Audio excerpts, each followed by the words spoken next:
안녕하십니까. 오봉기 목사입니다. 오늘은 당신의 믿음이 환난을 축복으로 이겨오게 합니다 라는 말씀을 드리려고 합니다. 고린도후서 4장 17절에 보면 우리가 잠시 받는 환난에 경한 것이 지극히 크고 영원한 영광에 중한 것을 우리에게 이루게 하려 함이라 말씀하십니다. 이 말씀이 새 번역에서는 지금 우리가 겪고 있는 일시적인 가벼운 고난은 비교할 수 없을 정도로 영원하고 크나큰 영광을 우리에게 줍니다 라고 번역되었습니다. 환난을 도전으로 바꾸기 위해서는 무엇보다도 자신의 정체성을 인식해야 합니다. 믿음은 환난을 도전으로 바꾸어 불가능한 일이 없게 합니다. 수없이 많은 일들이 일어나지만 그때마다 그것을 어떤 관점에서 보느냐에 따라서 그것을 대처하는 방식이 결정되죠. 그러므로 자신의 정체성을 아는 것은 너무나 중요합니다. 성경은 우리를 이긴 자보다 나은 자라고 말합니다. 승리에 대한 확신을 의미하는 말이죠. 그래서 자신의 정체성을 바르게 인식하고 있을 때 어떤 경우에도 평정심을 지킬 수 있습니다. 그리고 이 승리자의 정체성은 어떤 어려움이 오더라도 그것을 도전으로 바꿀 수 있지요. 그래서 승리자들은 문제를 도전으로 바꾸어 버립니다. 도전으로 바꾸기 위해서는 올바른 믿음의 자세가 중요합니다.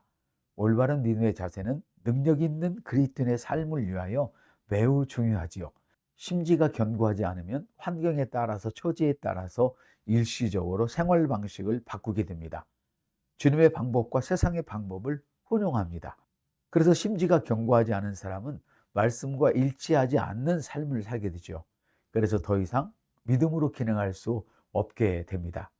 환난을 도전으로 바꾸기 위해서는 그래서 올바른 믿음의 자세가 참 중요한 것입니다. 세 번째로는 환난을 도전으로 바꾸기 위해서는 믿음의 고백을 계속 유지해야 합니다. 당신의 믿음의 고백을 바꾸지 않고 유지하는 것은 그리스도인의 모든 태도들 중에서 가장 중요한 것 중에 하나입니다. 당신의 눈에 보이는 상황이 무엇이든지 그 상황이 아무리 비참해 보이더라도 흔들리지 말고 하나님의 말씀을 말하십시오. 절대로 이런 말을 해서는 안 됩니다.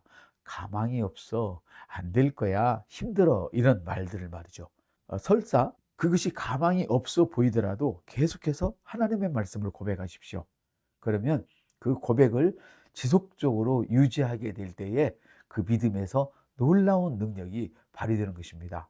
그리고 마지막으로는 환난을 도전으로 바꾸기 위해서는 하나님의 말씀을 계속 말해야 합니다. 하나님의 말씀을 계속 말하고 행하십시오. 그러면 당신의 삶에서 모든 어려움들이 변하여 하나님의 말씀과 일치하게 될 것입니다. 그러므로 환난을 더 큰 승리의 길로 이끌어주는 발판으로 사용하십시오. 당신의 믿음은 당신 안에 계신 하나님의 능력을 더 크게 일어나게 합니다. 이 사실을 알 때에 여러 가지 시험을 만나도 기쁨으로 여길 수 있습니다. 사탄은 어려움을 가지고 왔지만 당신의 믿음이 더 큰 축복의 자리로 당신을 올려줄 것입니다.